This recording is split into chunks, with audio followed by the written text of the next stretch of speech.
اچھا معنی بھی دیکھ لیجئے ذرا اس کے، انا للہ، اس کا معنی یہ ہے کہ ہم اللہ کے ہیں، ہم اللہ کی ملک ہیں، اللہ ہمارا مالک ہے۔ تو بھئی مالک کو اختیار ہوتا ہے نا، کسی چیز کو اوپر کی سٹوری پہ رکھ دے یا نیچے کی سٹوری پہ رکھ دے، تو یہ تو مالک کا اختیار ہے، کوئی کہہ تو نہیں نہ سکتا تو جی آپ نے کرسی خریدی اس کو اوپر کی سٹوری پہ کیوں رکھا، تو جی آپ نے اس کرسی کو بیسمنٹ میں کیوں رکھا، وہ کہے کہ مالک ہوں، جب تک چاہوں اوپر رکھوں، جب تک چاہوں بیسمنٹ میں ڈال دوں۔ تو اللہ ہمارے مالک ہیں، جب تک چاہیں گے زمین کے اوپر رکھیں گے، جب چاہیں گے اس کی بیسمنٹ میں ڈال دیں، قبر میں پہنچا دیں گے۔ تو کوئی کچھ کہہ سکتا ہے کہ کیوں بچے کو جوانی میں موت آ گئی، لڑکپن میں موت آ گئی؟ بھائی مالک کی مرضی ہے۔ تو انا للہ، ان دو لفظوں نے یہ میسج دے دیا کہ تم اتنے بے صبر کیوں ہو رہے ہو؟ جس کی ملک تھی اس کا اختیار تھا، اس نے جب تک دنیا میں رکھا اور جب چاہا دنیا سے اگلے جہان میں پہنچا دیا۔ تو انا للہ کے الفاظ پڑھ کر وہ جو غم ہوتا ہے وہ تھوڑا کم ہو جاتا ہے۔ اب اگلی بات کہ دل کہتا ہے کہ اللہ ملک آپ کی تھی، ملکیت تھی، آپ نے بیٹا ماں سے تو لے لیا، مگر ماں کا تو دل دکھتا ہے نا، اور ملاقات کا دل چاہتا ہے، تو ماں کیا کرے؟ تو اللہ نے بتلا دیا کہ دیکھو ملاقات کی دو صورتیں ہیں، ایک تو یہ کہ وہ واپس آ جائے تمہارا بیٹا، یہ پاسبل نہیں کہ مرنے کے بعد کوئی واپس آئے۔ ہاں ایک صورت یہ ہے کہ اپنے وقت پہ جب تم مرو گے تو ہم تجھے اس سے ملا دیں گے، یہ ملاقات کی دوسری صورت پاسبل ہے، اس لیے فرمایا کہ انا للہ و انا الیہ۔ تو پڑھنے والے کو تسلی ہو رہی ہوتی ہے کہ اچھا وہ اگر گیا ہے تو میں نے بھی تو جانا وہی ہے نا۔ اچھا عجیب بات ہے کہ جب سفر دونوں کا ہونا پھر کوئی پریشانی نہیں ہوتی۔ مثال کے طور پہ چھوٹی بچی ہے حنانا، وہ روتی ہے، وہ چاہتی ہے کہ بس میں اپنے بڑوں کے ساتھ رہوں۔ ایک دفعہ آنا تھا اس کو چھوڑ کے، اس نے تو رو رو کے بے حال ہو گئی، ترس آتا تھا اس کو دیکھ۔ ہم نے سوچا کہ بھئی ہم اس کو آئندہ اس طرح نہیں چھوڑیں گے، تو ہم نے اگلی دفعہ اس کے لیے بھی عمرے کی ٹکٹ کروا لی یا حج کی ٹکٹ تھی۔ مگر اللہ کی شان کہ ہماری سیٹ 3 دن پہلے کی تھی اور اس کی سیٹ 3 دن بعد کی تھی۔ اب اس کی ماں نے اس کو سمجھانا شروع کر دیا کہ ہم نے بھی جانے اور دادا ابو نے بھی جانے، فلاں نے بھی جانے، مگر ان کی فلائٹ پہلے ہے، ہماری بعد میں، ہم بھی جا رہے ہیں۔ 3 دن اس بچی کو جب یہ سمجھاتے رہے تو ہم حیران ہوئے کہ اس بچی نے ایئرپورٹ پہ ہنستے ہوئے ہمیں الوداع کیا۔ وہ بچی جس نے پہلے ہنگامہ کیا تھا، سمجھ نہیں آتی تھی کہ اس کے آنسو کیسے روکیں، اب اس بچی نے اتنا اچھا بہیو کیا۔ ریزن کیا تھی؟ اب اس بچی کے ذہن میں یہ تھا کہ یہ جدائی لمبی نہیں، ان کی فلائٹ آج ہے اور ہماری فلائٹ 2 دن کے بعد ہے۔ اس دن مجھے ایک بات سمجھ میں آ گئی کہ اللہ آپ نے جو فرما دیا کہ تم مصیبت کے وقت یہ پڑھ لیا کرو کہ انا للہ، بھئی تمہاری فلائٹ تو چلی گئی، مسئلہ اتنا نہیں، انا الیہ، 2 دن بعد ہماری بھی فلائٹ آنے والی ہے۔ تو پھر یہ چیز بندے کے لیے برداشت کرنی آسان ہو جاتی ہے۔ نبی علیہ الصلوۃ والسلام نے ایک اور طریقہ بتایا غم گھٹانے کا، فرمایا کہ اگر کوئی بھی تمہارا قریبی پیارا لوڈ ون فوت ہو جائے تو تم اس وقت میری جدائی کو بھی یاد کیا کرو۔ حدیث پاک اذا اصیب احدکم بمعصیۃ بمصیبۃ فلیذکر مصیبۃ بی، کہ جب تم میں سے کسی کو کوئی مصیبت پہنچے تو وہ میری جدائی والی مصیبت کو یاد کر لے، کیونکہ وہ مصیبت تو اعظم المصائب، بڑی مصیبتوں میں سے سب سے بڑی مصیبت۔ صحابہ رضوان کے لیے نبی علیہ الصلوۃ والسلام کی جدائی سے بڑی مصیبت اور کوئی نہیں تھی، اس سے بڑا دکھ نہیں تھا۔ اس لیے کسی نے کہا فاصبر لكل مصیبت وتجلدی واعلم بان المرء غیر مخلدی فاذا ذکرت مصیبتا ومصابها فاذکر مصابك بالنبی محمد۔ تو محبوب صلی اللہ علیہ وسلم کی جدائی والے ہی ان کی مصیبت کو یاد کر لینا، یہ چھوٹی مصیبتیں بہت آسان ہو جائیں گی۔ حضرت اقتص رحمۃ اللہ علیہ تھانوی رحمۃ اللہ علیہ لکھتے ہیں کہ مصیبت کو کم کرنے کا بہترین طریقہ یہ ہے کہ آدمی غور کرے اس آیت پر، ان اللہ مع الصابرین، کہ صبر کرنے والے کے ساتھ اللہ ہوتے ہیں۔ وہ فرماتے ہیں کہ اگر اس کا مراقبہ کر لے نا بندہ تھوڑی دیر بیٹھ کے کہ مصیبت تو آئی ہے، اگر میں صبر کر لوں گا اللہ میرے ساتھ ہو جائیں گے، تو اس بات پر انسان کا غم ہلکا ہو جاتا ہے۔ اور ہمارے مشائخ صوفیاء نے لکھا ہے کہ نبی علیہ الصلوۃ والسلام پر جب بہت مصیبت پریشانی آتی تھی اللہ تعالیٰ تسلیاں دیتے تھے. چنانچہ اللہ تعالیٰ فرماتے ہیں وَاصْبِرْ وَمَا صَبْرُكَ إِلَّا بِاللَّهِ وَلَا تَحْزَنْ عَلَيْهِمْ وَلَا تَكُ فِي ضَيْقٍ مِّمَّا يَمْكُرُونَ إِنَّ اللَّهَ مَعَ الَّذِينَ اتَّقَوْا وَالَّذِينَ هُمْ مُحْسِنُونَ. اور ایک جگہ فرمایا وَلِرَبِّكَ فَاصْبِرْ، اے میرے محبوب اپنے رب کی خاطر صبر کر. اور ایک جگہ فرمایا وَاصْبِرْ فَإِنَّكَ بِأَعْيُنِنَا، اے محبوب صبر کیجئے آپ ہماری آنکھوں کے سامنے ہیں، ہم آپ کو دیکھ رہے ہیں. تو حضرت تھانوی رحمۃ اللہ فرماتے ہیں کہ جب مصیبت آئے تو بندہ یہ سوچے کہ اس حال میں اللہ محبت کی نظر سے مجھے دیکھ رہے ہیں تو وہ مصیبت آسان ہو جاتی ہے. جیسے کسی عاشق نے کہا تھا بجرم عشق تو امی کشند ہو غائیس تو نیز برسر باما عجب تماشائی. اے محبوب تیرے عشق کے جرم میں مجھے قتل کیا جا رہا ہے، ذرا تو کھڑکی کھول کے جو ہے جھانک لے اور دیکھ لے کہ میں اس وقت تیرے نام پہ اپنے آپ کو قربان کر رہا ہوں. تو فرماتے ہیں کہ دنیا کے محبوب جو ہیں وہ یہ الفاظ کہتے ہیں، تو جو اللہ کے عاشق ہوں ان پر کوئی مصیبت آئے تو وہ تو پھر اس پہ پریشان نہیں ہوتے، اس کو من جانب اللہ سمجھتے ہیں. اس لیے کسی نے کہا تیرا غم بھی مجھ کو عزیز ہے، تیرا غم بھی مجھ کو عزیز ہے کہ وہ تیری دی ہوئی چیز ہے. تیرا غم بھی مجھ کو عزیز ہے کہ وہ تیری دی ہوئی چیز ہے. محبوب کا دیا ہوا غم بھی اچھا لگتا ہے بندے کو. ایک طریقہ غم کو ختم کرنے کا یا کم کرنے کا ہوتا ہے تعزیت کرنا.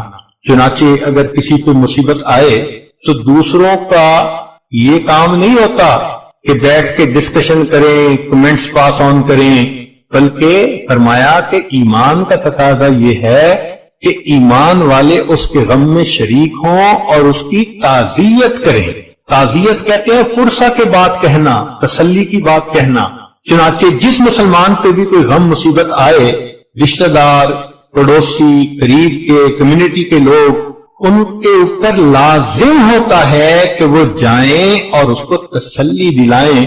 اس تسلی کے بول بولنے سے اس کا غم ہلکا ہو جاتا ہے. اب تعزیت کرنے پر اجر کیا ملتا ہے ذرا توجہ سے سنیے کہ نبی علیہ الصلوۃ والسلام نے کہا ما من مؤمن یعزی اخاہ بما بہ الا کساہ اللہ من حلل الکرامۃ یوم القیامہ.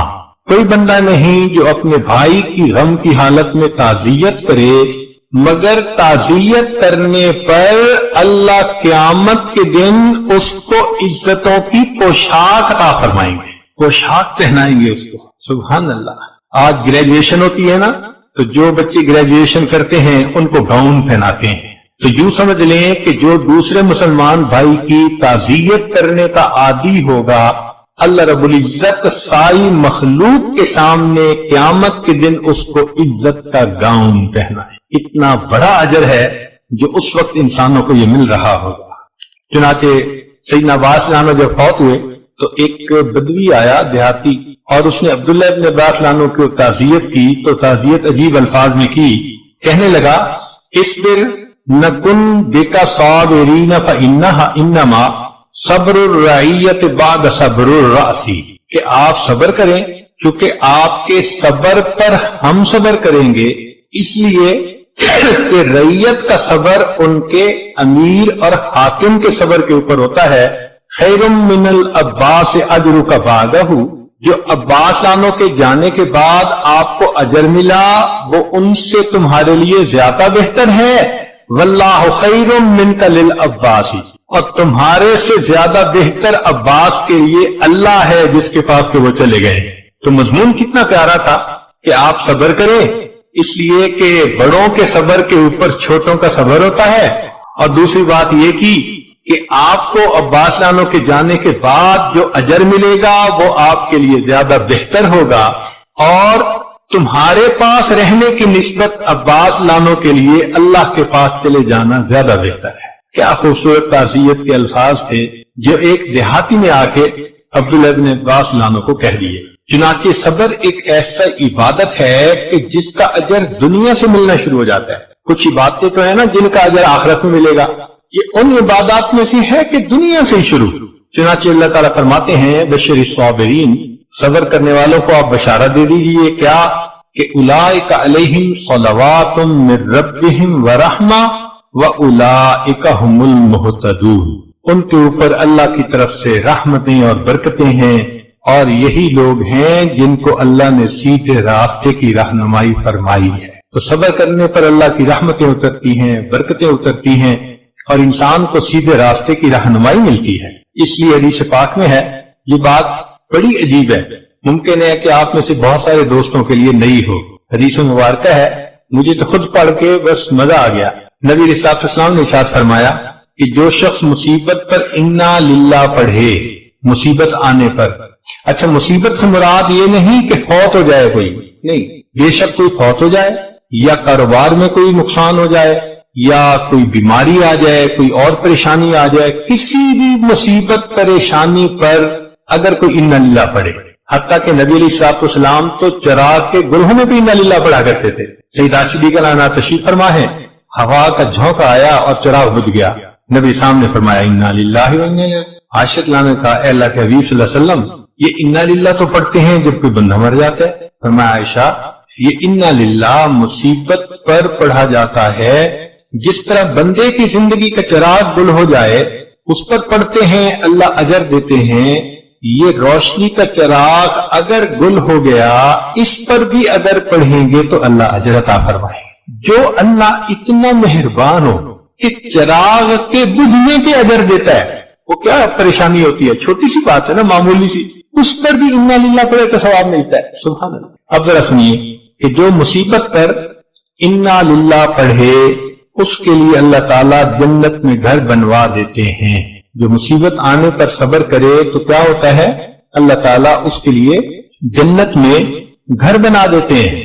اب یہاں تک تو بات معمول کی تھی، مگر حدیث پاک کا اگلا حصہ سنیے کہ فرمایا کہ جب کبھی اس مصیبت کو یاد کر کے بعد میں وہ بندہ دوبارہ انا للہ پڑھتا ہے، اللہ اس کو صدمہ اولا کے برابر اجر عطا فرماتے ہیں۔ اب دیکھو والدین تو فوت ہوئے آج سے 10 سال پہلے، اس وقت تو واقعی صدمہ تھا، لیکن اگر اس وقت صبر کیا تو صبر والے کا اللہ نے اکاؤنٹ کھول دیا۔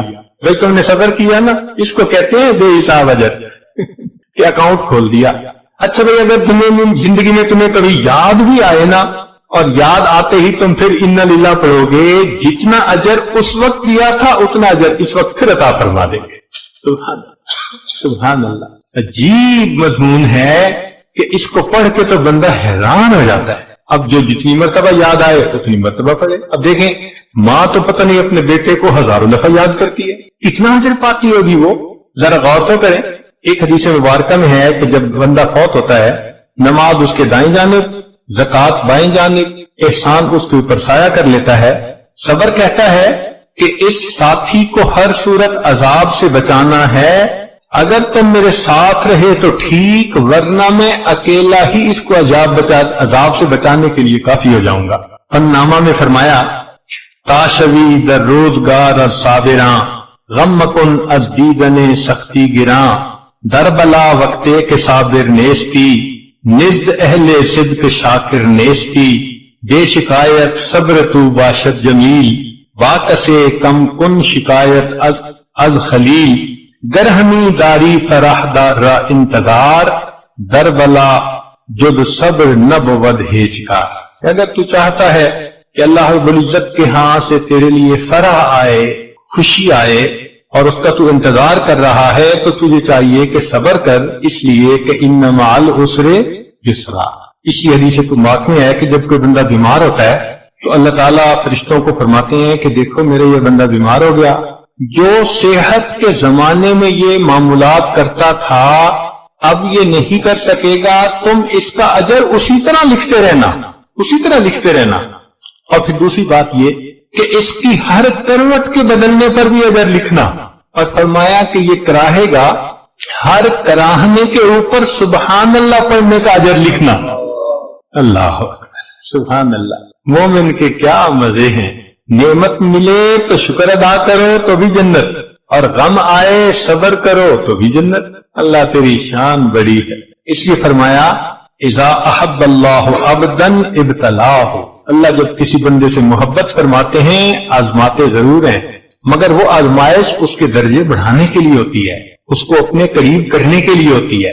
تم دیے باد مخالف سے نہ گھبرا اے عقاب، یہ تو چلتی ہے تجھے اونچا اڑانے کے لیے۔ تو یہ غم جو آتے ہیں نا اونچا اڑاتے ہیں۔ ہماری زبان میں کہتے ہیں سکھ دکھاں تو دیواں وار، دکھاں آن ملائم یار۔ ان سکھوں کو میں دکھوں پہ قربان کر دوں، دکھوں نے مجھے میرے یار سے ملا دیا، دکھوں نے مجھے میرے یار سے ملا۔ چنانچہ حضرت مجد رسانی رحمۃ اللہ علیہ فرماتے ہیں کہ انسان کی تربیت اللہ تعالیٰ دونوں طرح سے کرتے ہیں، کبھی جمال کی تجلیات کے ذریعے سے اور کبھی جلال کی تجلیات کے ذریعے سے۔ جب جمال کی تجلیات ہوتی ہیں تو بہاریں ہوتی ہیں، رزق کی فراوانی، عزت کی فراوانی، لوگوں کی زبان پہ تعریفیں، گھروں میں محبتیں، پیار، آسانیاں، یہ اللہ تعالیٰ کی جمال کی نظر ہونے کی دلیل ہوتی ہے۔ اور کبھی کبھی اللہ تعالیٰ بندے کو جلال کی تجلی سے بھی آزماتے ہیں۔ تو جب جلال کی تجلی ہوتی ہے، کوئی فوت ہو جاتا ہے، کوئی بیمار ہو جاتا ہے، کاروبار میں لاس ہو جاتا ہے، کوئی اور ایسا کام ہو جاتا ہے کہ جس سے ذلت ہوتی ہے، خواہ کا کوئی مسئلہ بن جاتا ہے، کوئی نہ کوئی ایسی دکھ پریشانی کی بات بن جاتی ہے، تو بندہ سمجھ لے کہ اب میری جلال کی تجلیات سے تربیت ہو رہی ہے۔ مگر فرماتے ہیں کہ عجیب بات یہ ہے کہ جب جمال کی تجلیات ہوتی ہیں تو سالوں کی عبادت پر وہ ترقی نہیں ملتی کہ جب جلال کی تجلیات آتی ہیں صبر کرنے پر لمحوں میں وہ ترقی مل جاتی ہے۔ اگر لوگوں کو مصیبت کے صبر کے اوپر اجر کا پتہ چل جائے تو یہ تو اللہ سے مصیبت مانگنے پہ تیار ہو جائیں، اتنا اجر ہوتا ہے۔ مگر مشائخ نے منع کیا کہ مصیبت کوئی نہ مانگے، اللہ تعالیٰ کو بہادری دکھانے کی کوئی ضرورت نہیں، وہ بن آزمائے بھی اجر دے سکتا ہے۔ تو اس لیے ابدیت ہی دکھائیں کہ اللہ بس کمزور ہوں، میں اس قابل نہیں ہوں ناپ تول کے، بس تو ویسے ہی مہربانی فرما دے اور اجر عطا فرما دے۔ چنانچہ غم کم کرنے کا ایک طریقہ کہ بندہ یہ سوچے کہ میرے گناہوں کی میل دھوئی جا رہی ہے۔ جیسے ماں بچے کو دیکھتی ہے کہ اس کے جسم پہ نجاست لگ گئی، بدبو آ رہی ہے، تو ماں سے برداشت نہیں ہوتا، بچے کو اٹھا کے لے جاتی ہے۔ اب بچہ رو رہا ہوتا ہے مگر وہ اس کا رونا برداشت کرتی ہے، پانی ڈال کے دھوتی ہے، چاہے سردی کا موسم ہو چاہے کچھ ہو، اور جب بچہ دھل جاتا ہے پھر اس کو پاؤڈر خوشبو لگا کے اچھے کپڑے پہنا کے لاتی ہے تو دیکھنے والے اس کو گود میں لے لیتے ہیں۔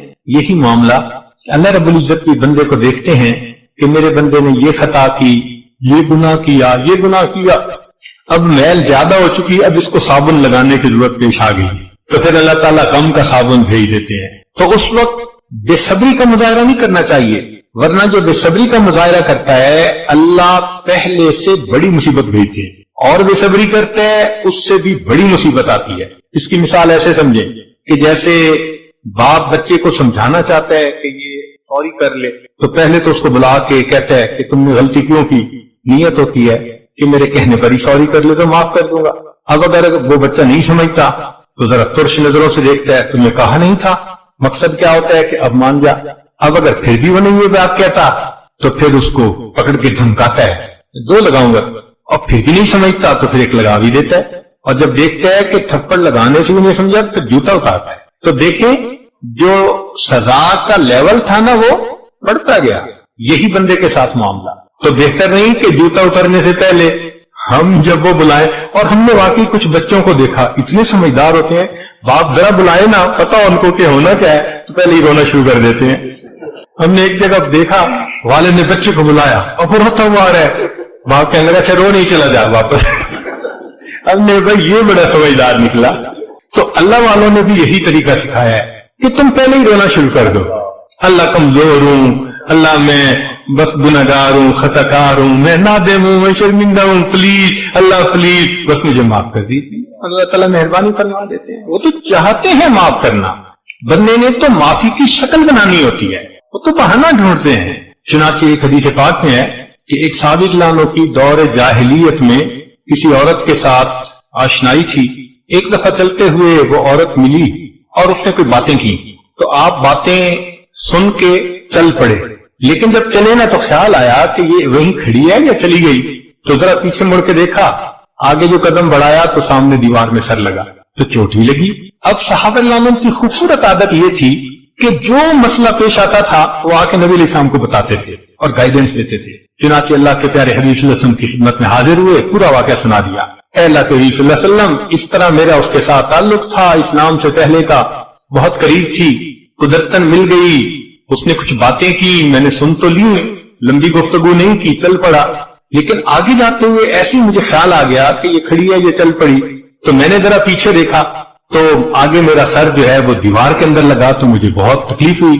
نبی الاسلام نے فرمایا کہ اللہ تعالیٰ جس بندے پر احسان کرنا چاہتا ہے اسے غلطی کی سزا دنیا میں ہی دے کر اس کے گناہوں کو پاک فرما دیتا ہے. یہ نبی الاسلام نے فرمایا کہ اللہ تعالیٰ جس بندے پر احسان فرمانا چاہتا ہے اس کے گناہ کی سزا دنیا میں ہی دے کر اس کو گناہ سے پاک فرما دیتا ہے. اس کا مطلب یہ ہوا کہ گناہوں کو دھونے کے لیے بھی یہ مصیبتیں آتی ہیں, تو کبھی درجہ بڑھانے کے لیے, کبھی دھونے کے لیے, تو پھر اس میں رونے والی تو بات ہی کوئی نہیں, انسان کا تو فائدہ ہی فائدہ ہے. اب کرے کیا, یہ بھی سن لیجئے کہ مصیبت آ گئی اور اس کو کم کرنے کے لیے ہم نے کوششیں بھی کر لی, انا للہ بھی پڑھ لی, تعزیت بھی ہو گئی, ہم نے مراقبہ بھی کر لیا کہ اللہ کی معیت ملے گی, اجر ملے گا, اور مصیبت کم بھی ہو گئی, مگر کریں کیا.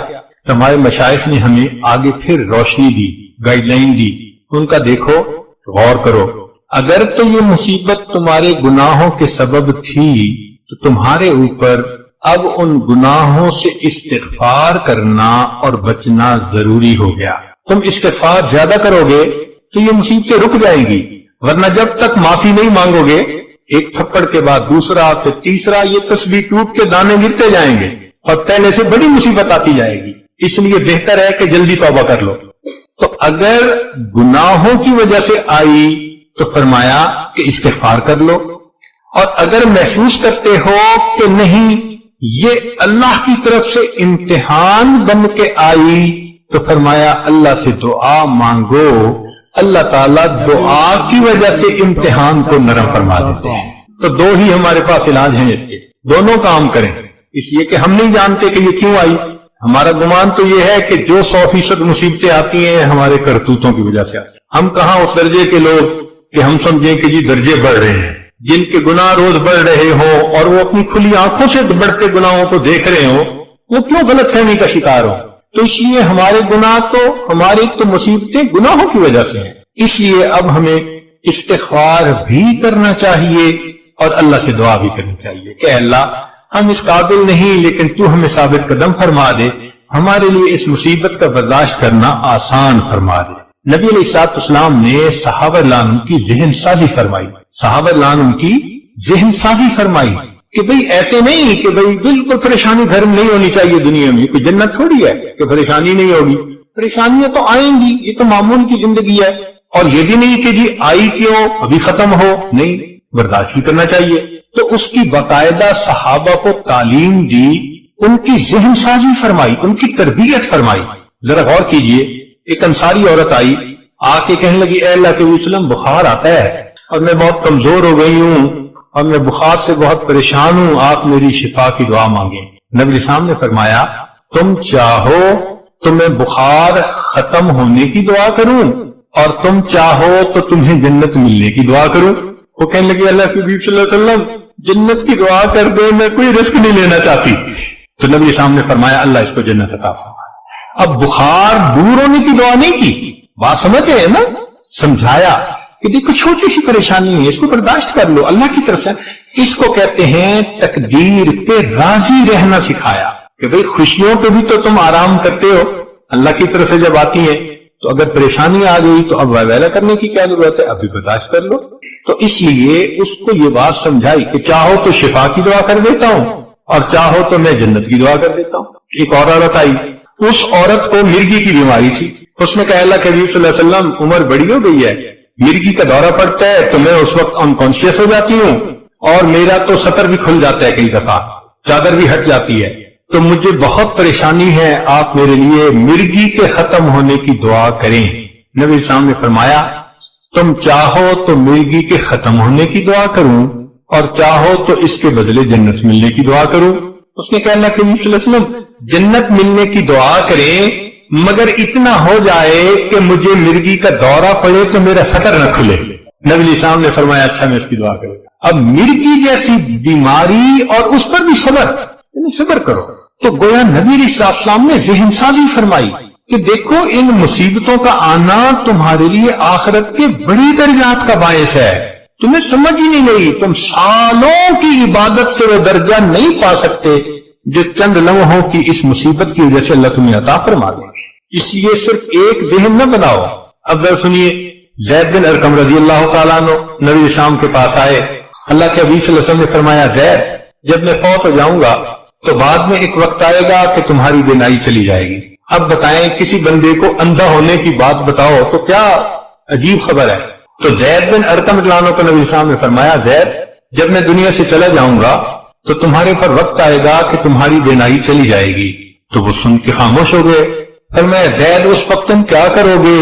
جواب دیا اے اللہ کے حبیب صلی اللہ علیہ وسلم میں صبر کروں گا.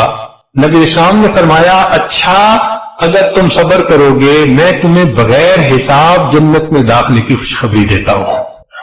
تو ثابت ہوا نا کہ اللہ کے حبیب صلی اللہ علیہ وسلم نے تربیت فرمائی، ذہن سازی فرمائی کہ دیکھو یہ بیماریاں، پریشانیاں، مصیبتیں زندگی کا حصہ ہے، کیوں اتنا واویلا کرتے ہو؟ کافر کی اور مسلمان کی زندگی میں یہی تو بنیادی فرق ہے. تو کافر ہوتا ہے چھوٹی بات پہ ہنگامہ کر لینا، کیا ہو گیا کیوں ہو گیا، اس لیے کہ اس کا تو کوئی پروردگار نہیں ہے، وہ تو مانتا نہیں ہے کسی کو. اور ہمارا تو پروردگار ہے اور حالات کو لانے والا وہی ہے، وہ مغیر الاحوال ہے. تو اس لیے ہمیں صبر کرنا چاہیے. پھر نبی علیہ السلام کی جو یہ تربیت تھی نا، اس تربیت نے صحابہ کو کیا کنن بنا دیا تھا. ذرا سن لیجئے کہ سیدنا معاذ رضی اللہ تعالیٰ عنہ ان کو طاعون کی بیماری ہو گئی. اب یہ جو طاعون کی بیماری ہے نا اس میں انسان کا گلا جو ہے نا یہ گھٹتا ہے، درد ہوتی ہے. تو معاذ رضی اللہ عنہ کو جب طاعون کی بیماری ہوئی اور اس کا گلا گھٹتا تھا تو وہ اونچی آواز سے کہتے تھے اللہ تو جتنا چاہتا ہے میرا گلا گھونٹ لے، تیری عزت کی قسم تو جانتا ہے میں ابھی بھی تم سے محبت کرتا ہوں. اللہ محبوب صلی اللہ علیہ وسلم کی تربیت کیا کام آئی کہ اللہ تو جتنا چاہتا ہے میرا گلا گھونٹ لے، تیری عزت کی قسم میں ابھی بھی تم سے محبت کرتا ہوں. سبحان اللہ، سبحان اللہ کو کتنا پیار آتا تھا ہے، ان پہ کتنا پیار آیا ہوگا کہ اس بیماری اور اس حال میں یہ میرا بندہ کہہ رہا ہے میں اس حال میں بھی تجھ سے محبت کرتا ہوں میرے اللہ. اللہ اکبر. مرد تو مرد تھے، عورتوں کے بھی دل نبی علیہ الصلوۃ والسلام نے بہت بڑے بنا دیے تھے. ام سلیم رضی اللہ تعالیٰ عنہ عورت ذات ہیں، خاوند پردیش میں ہے، پیچھے بیٹے کی ولادت ہوئی اور جب جس رات خاوند نے پہنچنا تھا چند گھنٹے پہلے بیٹے کی وفات ہو گئی. اب بتائیں ماں بیٹے کی وفات پر کیا کرتی ہے؟ کوئی پوچھ کے روتی ہے تو شور مچ جاتا ہے، اس کے تو آنسو اس کے قابو میں نہیں ہوتے. مگر یہ وہ صحابیہ تھی کہ جس کو نبی علیہ السلام کا پڑھایا ہوا سبق یاد تھا، تو جانتی تھی کہ صبر کے اوپر اجر ملتا ہے. اب اس نے سوچا میں رہوں گی، میرا خاوند پردیش سے آئے گا اور آتے ہی اسے بچے کی موت کی خبر ملے گی تو وہ مسافر پہنچتے ہی پریشان ہوگا اپنے گھر پہ، تو اس کا دل دکھے گا، تو میں بیوی کا کیا فائدہ. اس نے بیٹے کی وفات کی بات کو اپنے دل میں رکھا، نہلا دیا، بچے کے اوپر کپڑا ڈال دیا اور خود بن سنور کے تیار ہو گئی. ذرا غور کیجئے، میاں آئے، پوچھا میں اتنے مہینے پہلے گیا تھا تو آپ اس وقت حاملہ تھیں، کیا بنا؟ اللہ نے بیٹا دیا تھا. ان کا بیٹا کہاں ہے؟ کہنے لگا بڑا پرسکون ہے. اب پرسکون کا لفظ ایسا کہہ دیا جو زو مانا تھا کہ خاوند سمجھا سویا ہوا ہے، چلو بھائی رات کا وقت ہے، صبح اٹھیں گے تو ملاقات کر لیں گے. اور وہ تو کہہ رہی تھی کہ پرسکون ہے، مرنے کے بعد پرسکون ہو جاتا ہے بچہ. تو خاوند کو نہیں اندازہ ہوا، چنانچہ انہوں نے کھانا کھایا. پھر رات کا جو وقت تھا میاں بیوی نے بات چیت کی، حتیٰ کہ اس رات وہ اکٹھے بھی ہوئے، ملے بھی صحیح. ذرا تصور کیجئے جس ماں کے بیٹے کی لاش چارپائی پہ سامنے پڑی ہو، کیا سینے میں دل ہے اس کا کہ اپنے خاوند کی خوشی کی خاطر وہ اپنے خاوند کے ساتھ وقت گزار رہی ہے. اس کا دل تو رو رہا ہوگا نا اندر سے بچے کی جدائی پہ، اس کے دل کی کیا حالت ہوگی. قربان جائیں صحابیات نے نبی اسلام کی تعلیمات کو کیسے قبول کیا. چنانچہ جب خاوند اپنی ضرورت سے فارغ ہو گیا، ریلیکس ہو گیا، سو بھی لیا، صبح اٹھا تو صبح مسجد میں جانے سے پہلے وہ پوچھتی ہیں اگر کوئی آدمی کسی کو امانت دے اور پھر کچھ عرصے کے بعد واپس مانگے تو کیا کرنا چاہیے؟ اس نے کہا بھائی امانت دے اور واپس مانگے تو واپس دینی چاہیے. کہنے لگے خوش ہو کے دینی چاہیے یا غمزدہ ہو کے؟ ان کا خوش ہو کے دینی چاہیے. کہنے لگے اچھا. پھر اللہ نے بھی آپ کو بیٹے کی امانت عطا فرمائی تھی. اللہ نے آپ کے پہنچنے سے کچھ دیر پہلے وہ امانت واپس لے لی. آپ بخوشی جائیں اپنے بیٹے کو قبر میں ڈال کر اللہ کی امانت اللہ کے سپرد کرائیں. یہ عورت کہتی ہے سبحان اللہ سبحان اللہ. حق ادا کر دیا نبی علیہ السلام کی صحبت کا. حق ادا کر دیا. ہم نے تو ابھی مصیبتوں کو دیکھا ہی نہیں. ہم نے تو ابھی مصیبتوں کو دیکھا ہی نہیں. یہ کیا مصیبتیں ہوتی ہیں؟ کسی رشتہ دار قریبی کا فوت ہونا، بیمار ہونا، دکھ پریشانی، یہ تو معمول کی چیزیں ہیں. لوگوں پہ تو ایسی ایسی پریشانیاں آتی ہیں. اللہ نبی اسلام نے بنی اسرائیل کی ایک عورت کا واقعہ بتایا کہ طواف کر رہی تھی. کتابوں میں یہ واقعہ لکھا ہے، شاید کسی بزرگ نے بتایا ہوگا ہاں کہ وہ طواف کر رہی تھی اور کہہ رہی تھی اللہ میں اس حال میں بھی تجھ سے راضی ہوں. بار بار یہ لفظ کہہ رہی تھی اے اللہ میں اس حال میں بھی تجھ سے راضی ہوں. پھر تھوڑی دیر بعد کہتی تھی اللہ اس حال میں بھی میں تجھ سے راضی ہوں. تو جب طواف کر چکی تو کسی نے پوچھا آپ کیا بات کر رہی تھی؟ تب اس نے اپنی کہانی سنائی. کہنے لگی میرے 3 بیٹے، تینوں بچپن لڑکپن کی عمر میں تھے. میں گھر کے اندر تنور میں روٹیاں پکا رہی تھی. ایک دن پہلے میرے خاوند نے بکری گھر کے اندر ذبح کی تھی تو میرے بچے نے بڑے نے اس کو ذبح کرتے دیکھا تھا. اب وہ خاوند نے چھری اندر کہیں رکھ دی. وہ بڑے بچے کو نظر آ گئی تو وہ بڑا بھائی اپنے چھوٹے بھائی کو کہنے لگا تمہیں پتہ ہے ابو نے بکری کو ذبح کیا تھا؟ اس نے کہا اچھا. اس نے کہا میں تمہیں بتاؤں کیسے ذبح کیا تھا؟ اب وہ بچے کھیل میں تو جو درمیانہ تھا وہ کہنے لگا بتاؤ. اس نے درمیانے بھائی کو لٹا لیا. اب بچے کو نہیں پتا تھا کہ وہ چھری کتنی تیز ہے. اس نے اس کو بتانے کے لیے کہ ابو نے ایسے گلے پہ چھری پھیری تھی، جو چھری پھیری تو وہ چھوٹے بھائی کا ونڈ پائپ کٹ گیا. اب جب ونڈ پائپ کٹا تو وہ تڑپنے لگا اور جب تڑپا تو آواز آئی تو کہنے لگی کہ میں بھاگی. اندر جا کے دیکھا تو اس وقت تک میرے بیٹے کا سانس بند چکا تھا. میرے بیٹے کا سانس بند چکا تھا. تو میں بچے کو اٹھا کے کٹا ہوا گلا لا کے باہر چارپائی پہ میں نے لٹایا. تو میں نے سوچا کہ یہ میرا دوسرا بیٹا جو تھا وہ کہاں چلا گیا. وہ ڈر کے مارے لکڑیاں پڑی ہوئی تھی ان کے پیچھے جا کے چھپ گیا. میں اسے ڈھونڈنے لگی کہ یہ بڑا گیا کہاں ہے. کہنے لگی جب میں گئی اور میں نے جا کے دیکھا تو جہاں وہ چھپا تھا وہاں سانپ تھا. سانپ نے اس کو ڈسا اور اس بچے کی لاش وہاں پڑی ہوئی. تو کہنے لگی میں بڑے بیٹے کی لاش اٹھا کے لائی اور چارپائی پہ دوسرے بیٹے کی لاش کو بھی آ کے لٹا دیا. اتنے میں مجھے تیسرے کا خیال آیا کہ وہ جو رینگنے والا تھا چھوٹا کرول کرنے والا بیبی وہ کدھر؟ وہ تو میرے قریب ہی تھا. کہنے لگا جب میں نے آ کے دیکھا وہ تو کنویں کے وہ اس تنور کے اندر گر گیا تھا. کہتے ہیں اس کی کوئلہ بنی ہوئی لاش میں نے اپنے ہاتھوں سے اٹھائی. تینوں بیٹوں کی لاش میں نے چارپائی پر رکھی، ان کو نہلایا کفنایا. اللہ کی امانت اللہ کے سپرد کر کے عمرہ کرنے آ گئی اور میں کہہ رہی ہوں اللہ میں اس حال میں بھی تجھ سے راضی ہوں. اللہ میں اس حال میں بھی تجھ سے راضی ہوں. ہم نے تو مصیبتیں دیکھی نہیں ہیں ابھی. اللہ کے بندوں پہ کیا کیا گزرتی ہے. قریب کے زمانے میں بہادر شاہ ظفر وقت کا بادشاہ کہلاتا ہے، نیک طبیعت کا انسان تھا. لیکن اس کے ساتھ کیا ہوا کہ جب اس کو قید کیا تو دشمنوں نے 12 بیٹے تھے اس کے، ان کو گرفتار کر لیا اور پھر بہادر شاہ ظفر کو کہا جی ہم نے آپ کی دعوت کرنی ہے. اس کے لیے دسترخوان بچھایا گیا اور اس کو کہا کہ جی آپ برتن کھولیے اور اپنی دعوت کے لیے ابتدا کیجیے. وہ پہلا برتن کھولتا تھا، بڑے بیٹے کا سر اس کے اندر تھا. دوسرا کھولا، دوسرے کا سر. تیسرا بہادر شاہ ظفر نے 12 جوان بیٹوں کے سر اپنی آنکھوں کے سامنے دیکھے. اس پر اس نے کہا تھا نہ کسی کی آنکھ کا نور ہوں، نہ کسی کے دل کا قرار ہوں، جو کسی کے کام نہ آ سکے میں وہ ایک مشت غبار ہوں. کوئی مجھ پہ آنسو بہائے کیوں، کوئی مجھ پہ دیپ جلائے کیوں، کوئی مجھ پہ پھول چڑھائے کیوں، میں وہ بے کسی کا مزار ہوں. میرا رنگ روپ بدل گیا، میرا یار مجھ سے بچھڑ گیا.